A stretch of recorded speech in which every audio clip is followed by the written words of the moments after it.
Another day, another game that Manchester United has thrown away a bunch of points at the last second. This season is so damn frustrating. We are so easy to play against. We just throw away points all the time. We're not playing particularly well. There's just so much turmoil surrounding the club and players unhappy, and oh my goodness, it's a mess. I will say I thought the first half United did pretty good. They made a lot of chances, they almost scored a few times. But at the same time, they were a little bit messy, giving the ball away, and Burnley had a lot of good chances too. And if it was a better team we were playing against, they probably would have won this game. Because they did have some pretty good opportunities, but Onana saved a few of those, so we got lucky there. And speaking of Onana, what the heck was that? This guy just 1-2 Mayweather, the Burnley player, to give away a penalty in like the 90th minute to just lose the game. And by lose the game, I mean give away the points because we were winning, so we were going to get 3 points, and then he decided to give a knuckle sandwich out and just give a penalty away.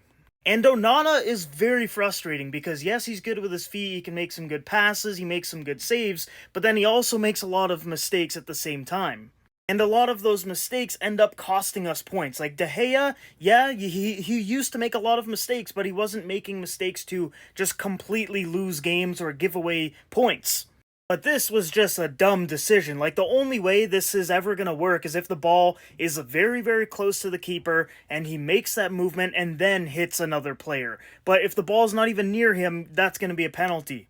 And as soon as I saw the replay and the ball was way past Onana and he still decided to just Falcon punch someone, I was like, oh my god, we seriously just gave away another penalty at the last moments of the game. And this is becoming a habit. There's been a lot of games now where we're in a good position, we're winning, or we're tying or something, and then we just give it all away at the last moment. I am happy for Antony, though. He obviously gets a lot of criticism, and today I thought he played pretty well. He scored a goal too. There was a couple of calls that I thought was a little controversial, like the Garnacho tackle in the box, and then this one right here. A couple of controversial calls which could have been penalties.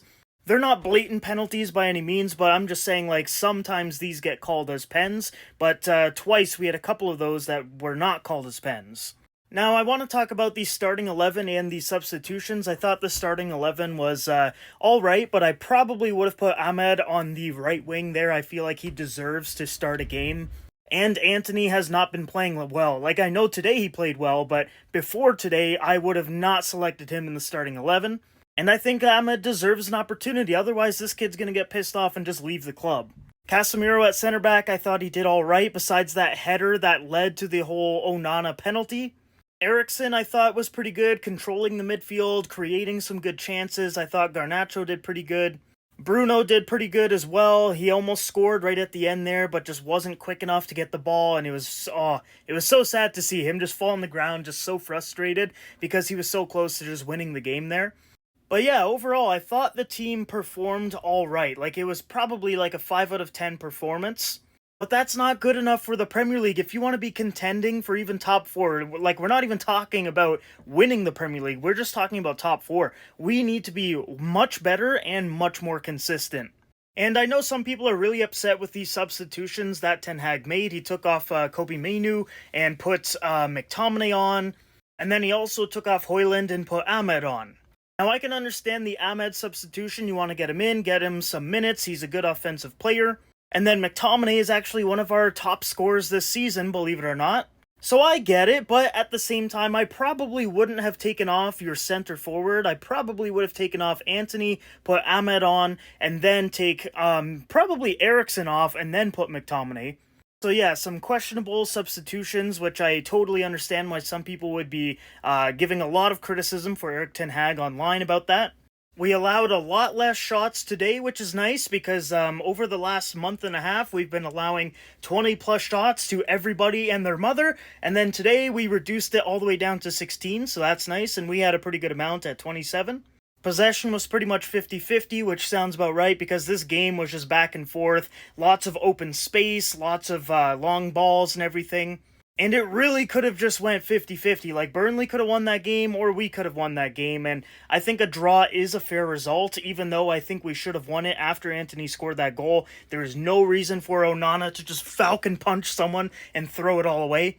We are now in 6th place, so I think we're probably going to end up getting Europa League football by the end of the season. I know it's not what everyone wanted, but at least it's something.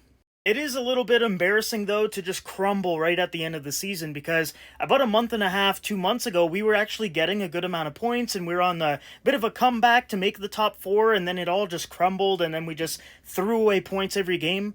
So it is really frustrating to see us just stay stagnant, like we've barely gotten any points over the last month. Our goal difference is still positive though, which is nice because it's been negative all season. It went positive last week against Sheffield, and it's remaining positive today, so that is a positive. Now let's talk about Erik ten Hag, because I think he is leaving 1000%. The team is not playing well, it's not performing well, we've got issues with players. The confidence isn't there. You can tell that the players are almost like anticipating him to leave. He's making some questionable decisions. He's banning media from attending the press conferences. All of the writing is on the wall. We've seen this time and time again with previous managers. This is the kind of behavior that happens right before a manager gets sacked. And I think as soon as the season is done and the FA Cup final is over, I think he's gone, regardless if we win the FA Cup or not. Similar to the Louis van Gaal situation. I do feel kind of bad for him though, because he obviously was dealt a very bad hand. I have never seen a manager have to deal with so much crap once they've gotten appointed. Like, he had the whole Ronaldo situation, then Sancho, then Rashford, then the Garnacho thing, which was small, but it was still a thing. Then a billion injuries in the same season, new ownership. Like, it's just been a circus for this guy, so I kind of feel for him, but at the same time, he has to take some responsibility, and I think that's going to come in a sacking in about a couple of months. But yeah, guys, that is my match reaction for Manchester United versus Burnley, 1-1. Just one single point today. We just can't seem to get 3 points consistently. Like I said before, I think the performance was alright, but it's just not good enough. Let me know your thoughts about the match down below, and do you think Erik ten Hag is going to be here next season?